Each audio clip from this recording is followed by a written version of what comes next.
सरकार पवन गई जी थी। 3 महीने से वेतन सरकार मिला ने- या नहीं मिला? आप सीधा उस पर बता रहे ना कि ट्रांसफर कर दिया, ये कर दिया। हम तो पूछ रहे हैं वेतन मिला या नहीं मिला। आरोपों का खंडन करिए या बोलिए कि हाँ नहीं मिला। नहीं मिला तो क्यों नहीं मिला, उस पर बाद में बात करेंगे। पहले तो ये बताइए 3 महीने से जो डॉक्टर हैं, ये वही डॉक्टर हैं, ये वही कम्युनिटी है जिसको हम लोग कोरोना वॉरियर्स भी कहते हैं, ये वही नर्सेस है, ये वही कम्युनिटी है जिसको कोरोना वॉरियर्स कहते हैं। बिल्कुल, देखिए आपकी बात से गौरव जी मैं एकदम बिल्कुल सच बता रहा हूँ कि सैलरी की दिक्कत है, लेकिन उसके पीछे सैलरी की हमको दिक्कत जाननी है, पड़ेगी, चलिए क्या हाँ, दिक्कत है। वजह पर आते हैं। ठीक है, आपने उसकी कब वजह- माना, ठीक है, आपने माना सैलरी की दिक्कत है, वजह क्या है इस पर अब आते हैं। अब आप वजह बताइए। ठीक है, वजह इसकी ये है कि दिल्ली की सरकार का, किसी भी सरकार का प्रारूप ये होता है कि जो जो एक्सपेंसेस होते हैं उसको फाइनेंस डिपार्टमेंट अप्रूवल करता है और अप्रूवल के बाद उनको पैसे मिलते हैं। होता क्या है कि दिल्ली के फाइनेंस सेक्रेटरी हमारी सरकार की मीटिंग में, मंत्री जी की मीटिंग में आने को ही तैयार नहीं है। 2 महीने से उन्होंने फोन उठाना बंद कर दिया और इसकी वजह से दिल्ली की सरकार ने, हमारे दिल्ली की हेल्थ व्यवस्था खराब ना हो इस वजह से हमें सुप्रीम कोर्ट का दरवाजा भी पे भी जाके हमको पहुंचना पड़ा। सुप्रीम कोर्ट में हम लोग को जाके बताना पड़ा एफिडेविट देके, देखिए भाजपा किस तरह से हमारे हेल्थ सिस्टम को खराब करना चाहती है, फाइनेंसिस को खराब करना चाहती है, जिससे हमारे डॉक्टर्स को तनख्वाह ना मिले, टेस्ट खराब हो जाए, टेस्ट हो ही ना, संजय बागड़िया जी की स्थिति खराब हो ठीक जाए। है जी, आते हैं पवन जी। ठीक है पवन जी, आपने वजह भी बताई आपने। संजय बागड़िया जी कांग्रेस से हमारे साथ में है। संजय जी, ये तो वाली बात हो गई जब एमसीडी के पर जब सवाल आते थे कि काम नहीं हो रहा है, तो वो दिल्ली नगर निगम जब बीजेपी के पास थी तो ये था फंड नहीं मिल रहा है हमको। अब मोहल्ला क्लिनिक की चर्चा लगातार हुई, 7 तारीख को तक हम इस चर्चा सुनते रहे, 4 दिसंबर तक हमने चर्चा सुनी है। अगर आप हमारी पुरानी डिबेट देखेंगे, मुझे भी 1-2 दफा आपके साथ डिबेट में आने का मौका मिला है।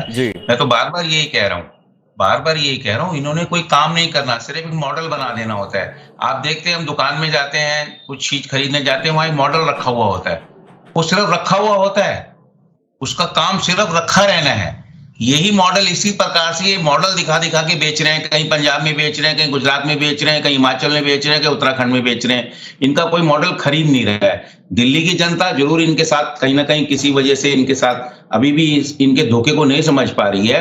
मैं बार बार यही कहता रहा हूं कि ये सिर्फ और सिर्फ यही कहते रहते हैं कि भाजपा ने नहीं करने दिया, एलजी साहब ने नहीं करने दिया, हम तो करना चाहते हैं। अरे भाई, अब आपको पता है दिल्ली एक केंद्र शासित प्रदेश है और उसकी इसका जो सिस्टम है वो यही रहने वाला है।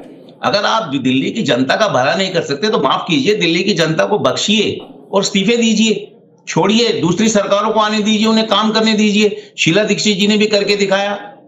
भाजपा की सरकार एमसीडी में थी, दिल्ली की सरकार, दिल्ली में शीला दीक्षित की सरकार थी, सेंटर में भी कांग्रेस की सरकार थी, कभी एलजी साहब का नाम ही नहीं आता। पवन जी कुछ कह रहे हैं, उनकी आवाज नहीं आ रही है, लेकिन अब तो हर बात पे इनको भाना। पहले तो यही नहीं मानते थे कि तनख्वाह मिली नहीं मिली। अगर मेरी आवाज आ रही है, अब आई आपके आवाज, अगर मेरी आवाज आ रही है उसे पूछिएगा कि जब फाइनेंस सेक्रेटरी दिल्ली सरकार के फंड को ही अप्रूव करने के लिए तैयार नहीं हो भाजपा के षड्यंत्र की वजह से, तो आप क्या करिएगा? आप बताइएगा, बताइए आप पवन जी, आप इतने भोले वाले हैं क्या? क्या आप डिबेट नहीं होगी? आपने बीच में इंटरप्ट किया, आपने सवाल किया, वो सवाल का जवाब तो देने दीजिए उनको।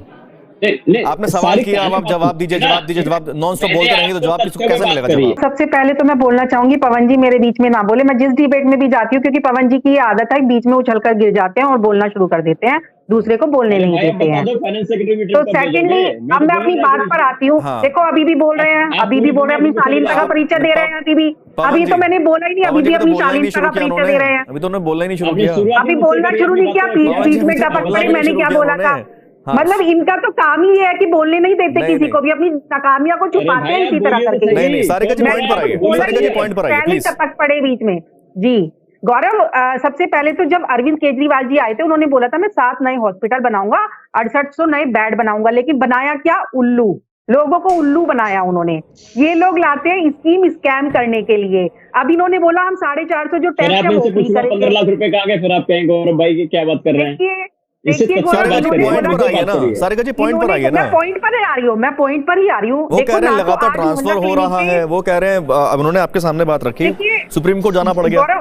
गौरव मुझे पूरी बात तो रखने दीजिए ना मेरी। देखिए जब कोरोना काल था और जो हमारी 44,000 करोड़ की जो रकम थी अरविंद केजरीवाल जी ने नहीं दी थी, लेकिन उसके बावजूद भी हमारे जो नगर निगम के कर्मचारी थे उन्होंने पूरी अपनी शालीनता के साथ काम किया, पूरा नगर निगम का जो कूड़ा था वो उठाकर सही जगह पर डाला और लोगों को सुरक्षित किया।